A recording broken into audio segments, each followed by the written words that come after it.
Good evening friends and welcome back to our class. In previous lecture we discussed about the de Broglie's wavelength, the relation between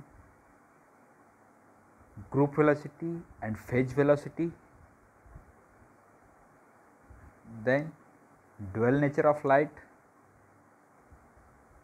and some other phenomena.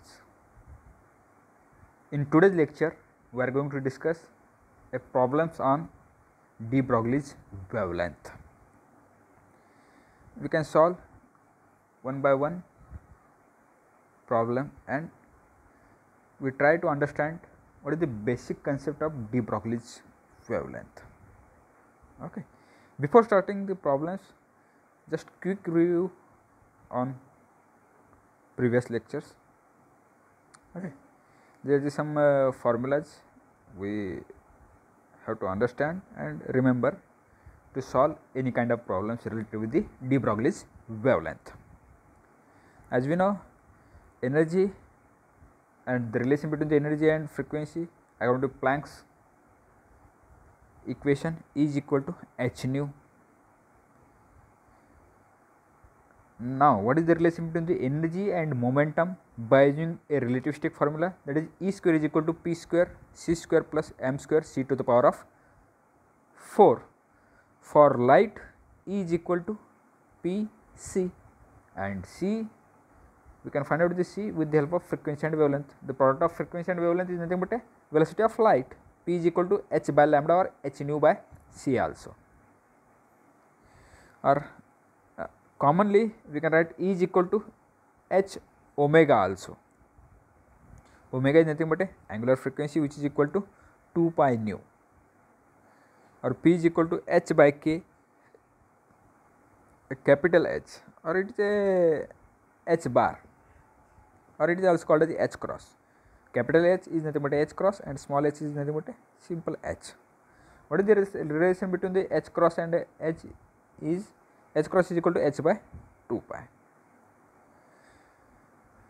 Now, wave vector k can be defined in terms of wavelength is equal to 2 pi by lambda, or h bar is equal to h cross is equal to h by 2 pi. Next, basically de Broglie's wavelength is associated with the matter wave. We have seen that the light comes in discrete units, photons with the particle properties, energy and momentum that are related to the wave like properties of frequency and wavelength. In 1923, Louis de Broglie postulates that ordinary matter can have wave like properties with the wavelength lambda related to momentum p in the same way as for light. Now, de Broglie's relation lambda is equal to h by p, where h is nothing but a Planck's constant which is equal to 6.63 10 to the power of minus 34 joules second. Wavelength depend on momentum, not on the physical size of the particle. One prediction is there, we should see different diffraction and interference of matter waves. Okay. This is all about the formulas which are related with the last lectures, and we are going to use all these formulas to solve a problems in quantum mechanics. And some another formulas are there, a group velocity and phase velocity. A phase velocity can be denoted Vp is equal to W by K, and group velocity is nothing but a change in omega by change in K, change in angular frequency divided by change in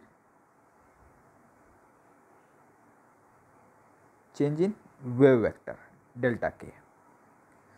Now, what is the relation between the phase velocity and group velocity? Vg is equal to Vp minus lambda into dVp by d lambda. By using all these formulas, we are going to solve a problems. First problem, neutrons have no electric charge, so they do not interact with the atomic electrons, hence they are very penetrating, typically 10 centimeter in lead. Neutron diffraction was proposed in 1934 to exploit de Broglie's hypothesis about the wave nature of matter. Calculate the momentum and the kinetic energy of a neutron whose wavelength is comparable to a atomic spacing.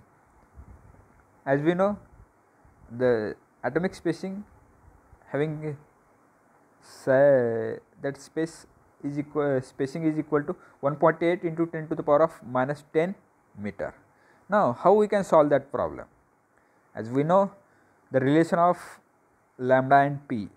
Lambda is equal to h by p, or you can write p is equal to h by lambda, where h is a Planck's constant. We know the value of Planck's constant, which is equal to 6.6 into 10 to the power of minus 34 joule second. We know the wavelength because it is atomic spacing, which is equal to 1.8 into 10 to the power of minus 10 meter. If we substitute the value of lambda, if we substitute the value of Planck's constant, 6.6 into 10 to the power of minus 34 joule second divided by 1.8 into 10 to the power of minus 10 meter. If we simply divide 6.6 by 1.8, it gives 3.7 into 10 to the power of minus 24 kg meter per second. Kg meter per second. This is about the momentum associated with that neutron. Now I want to find out the kinetic energy also. We know the relation between the kinetic energy and linear momentum. In general, kinetic energy is equal to 1/2 mv square, which is equal to p square by 2m. We know the value of momentum, p is equal to 3.7 into 10 to the power of minus 24 kg meter per second. Now, we know the mass of a neutron, which is equal to 1.67 into 10 to the power of minus 27 kg. If we substitute the value of linear momentum and the mass, then kinetic energy is equal to 3.7 into 10 to the power of minus 24 kg meter per second square divided by 2 into 1.6749 into 10 to the power of minus 24 kg. If we calculate, or if we do this mathematics division, then finally we will get kinetic energy is equal to 4 into 10 to the power of minus 21 joule. 4 into 10 to the power of minus 21 joule. First, initially we have to understand the problem, from which given quantity we have to note down. For in this example, we know they are giving a lambda, we know the mass of neutron, we know the value of Planck's constant. That's it. Then by using that values, you can find out the kinetic energy and momentum associated with that neutron. Okay. Now next problem. What is the wavelength of an electron which having mass is equal to 9.11 into 10 to the power of minus 31 kg, traveling at a speed 5.31 into 10 to the power of 6 meter per second. My aim is to find out the wavelength. Before finding the wavelength, the given quantities are m and v. If we know m and v, we can find out its kinetic energy.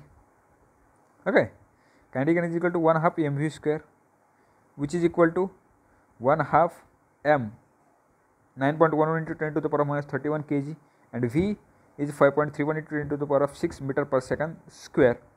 If we substitute that values, then the kinetic energy associated with that electron is equal to 1.28 into 10 to the power of minus 17 kg meter square per second square.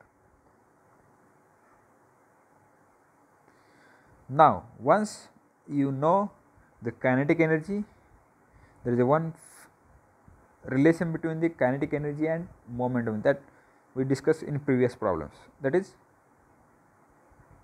P is equal to square root of 2 ek 2 me 2 me, and we know de Broglie's wavelength lambda is equal to h by p. P is equal to square root of 2 me.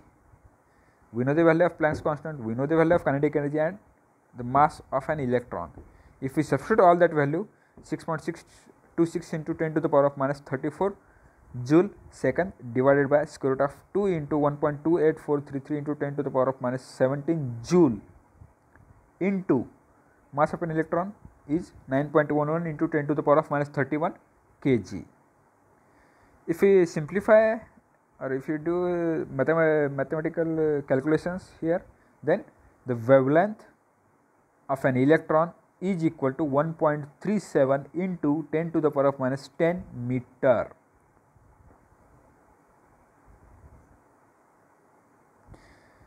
Okay, any doubt in this problem? Example, just a simple way to solve that problem. Next, an atom of helium has a de Broglie's wavelength of 4.30 into 10 to the power of minus 12 meter. In this problem, the known quantity is lambda. What is its velocity? In this problem, I want to find out the velocity. We have to solve this problem vice versa with respect to the previous problem. First, my aim is to find out the lambda. Lambda is equal to h by p, or p is equal to square root of 2 me. Now, lambda is equal to 4.30 into 10 to the power of minus 12 meter is equal to 6.626 into 10 to the power of minus 34 joule second divided by square root of 2 e into 6.64 into 10 to the power of minus 24 kg. 6.64 into 10 to the power of minus 24 minus 27 kg is the mass of helium atom. Next, if we simplify and rearrange this equation, you will get 4.30 into 10 to the power of minus 12 into square root of 2 e 6.64 into 10 to the power of minus 24 minus 27 is equal to 6.26 into 10 to the power of minus 34. If we simplify, then we will get E is equal to 1.786 into 10 to the power of minus 18 joule, which is equal to the kinetic energy. If we know the kinetic energy, on that basis you can find out the velocity associated with that helium atom very easily, because kinetic energy is equal to 1/2 mv square. We know the kinetic energy, we know the mass of an helium atom. My aim is to find out the V, that's it. If we substitute the value of kinetic energy and m 1.786 into 10 to the power minus 18 joule is equal to 1/2 into 6.64 into 10 to the power minus 27 into V square. Therefore, V square is equal to 5.3748 into 10 to the power of 8. If we take square root on both sides, V is equal to 2.32 to 10 to the power of 4 meter per second. This much velocity is associated with that helium atom. Any doubt in this? All problems are same. In some problems they will ask about the kinetic energy, in some problems they will ask about the de Broglie's wavelength, that's it.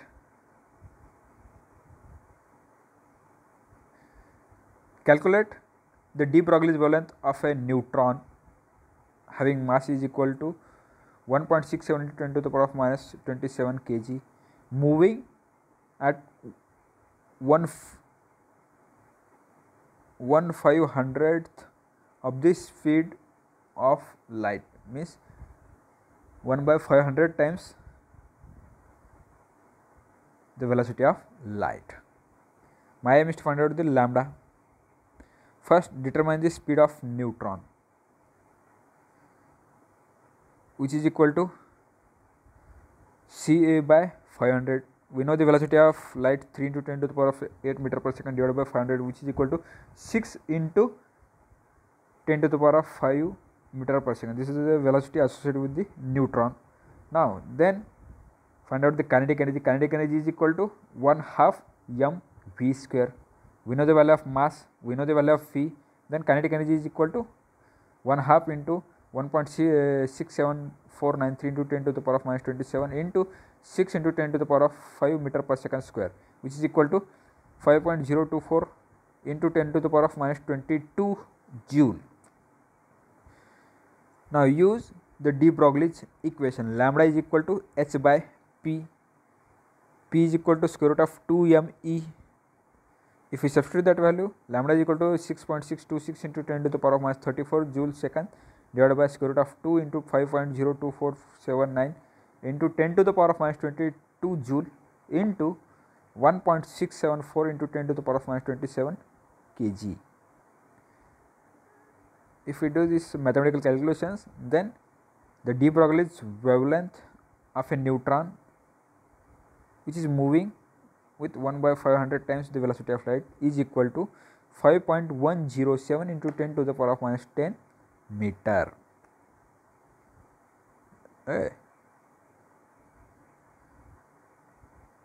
Next and last one. Calculate the wavelength of an object weight which is equal to 100 kg and moving at 160 km per hour. This is a classical example because this velocity is very less as compared to the velocity of light. Can we use the same formula here? Yes, why not? In that case, the wavelength is very less. First, we have to convert